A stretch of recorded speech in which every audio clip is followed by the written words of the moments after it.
Back to Denver. They haven't played well since the All-Star break. Reportedly, there was tension between the GM and the head coach, Calvin Booth and Michael Malone. But, I mean, timing is everything. So you look at Denver and Memphis. The Grizzlies said goodbye to Taylor Jenkins, and he had done a great job with the young group, trying to keep them together. The Nuggets are just 2 years removed from a title. You have Michael Malone, who was there to help build them into something. And as I said, after they won the title, and then he got up there on the microphone at the parade, he was in his cups, and he was saying, we're not going to let any of these guys go. And I go, yes, they are. This is what happened. Sometimes when you win, that's when your problems start. You would think that the hard part is winning a championship. It's once you win that championship, can you keep everybody? And Denver was not going to keep everybody. And I've said the last 2 years, we're going to look back on the malpractice that happened, that they did not surround Joker with bench players, deeper bench. That's how they won the title. They had depth, and they don't have that now. And Malone turned this team into a consistent winner. They weren't underachievers, and we don't know the full story yet. Maybe we won't, but if you're going to make a decision like this now, you don't get many chances to roll the dice again. So it must have been really bad between the GM and the coach that they didn't get along, that you're going to fire both of them. That's rare. Because usually you go, okay, we're going to part ways with the coach. The GM's going to stay. But, this was a fractured relationship. And, hey, Michael Malone's a spirited guy. And he's probably thinking, this guy just came in as our GM. You lost your previous GM who went to Minnesota. Now all of a sudden this guy. And probably was like, I don't want to be told, hey, give me a bench. Help me out here. And you could see frustration. Joker showed frustration on the bench. But 3 games to go in the regular season, and the odds didn't change on Denver, their title chances. So I don't know what that says. Maybe Vegas is saying, hey, it doesn't matter who's coaching. This team isn't going anywhere in the postseason. Maybe that's what they're saying. But the odds, they're long.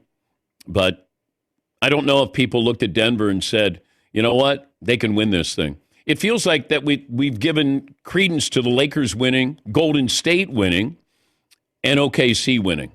I think we've dismissed the Rockets because we feel like they're too young, and Denver because they just aren't consistent.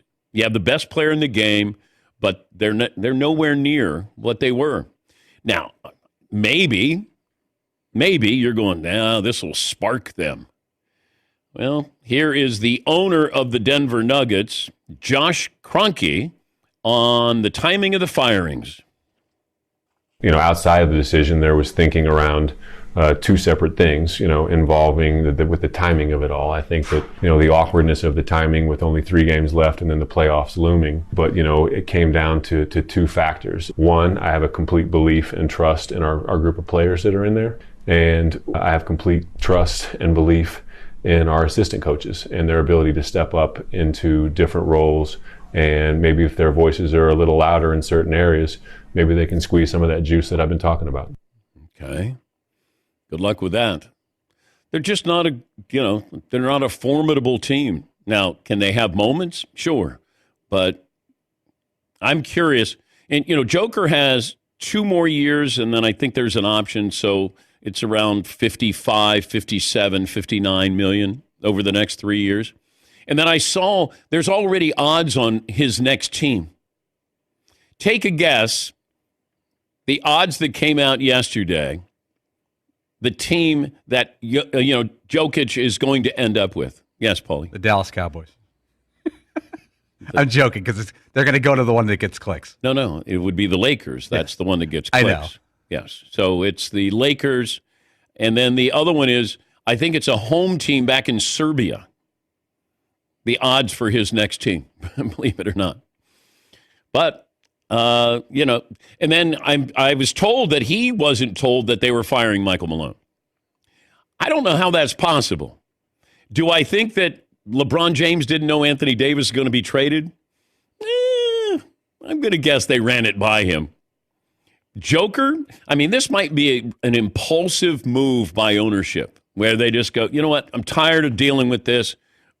You're fired. And maybe it was that. Maybe it was just building. But therefore, I don't think Joker could be surprised that it happened. Maybe that it happened right now. Because I don't think either. And this is one of those, we don't want to have Michael Malone stay in there. All of a sudden they go on a run. Like, that's why coaches get fired sometimes during the regular season in the NFL. Because, God, if we win a couple of games, then we got to keep him. But Michael Malone is going to get another job quickly. Probably in the next week or so. He'll get an opening somewhere. Somebody might bow out of the playoffs early. If the Knicks bowed out early, could Michael Malone end up with the Knicks? I could see that happening. Memphis has an opening there, and he's a great coach. So he'll get a job here.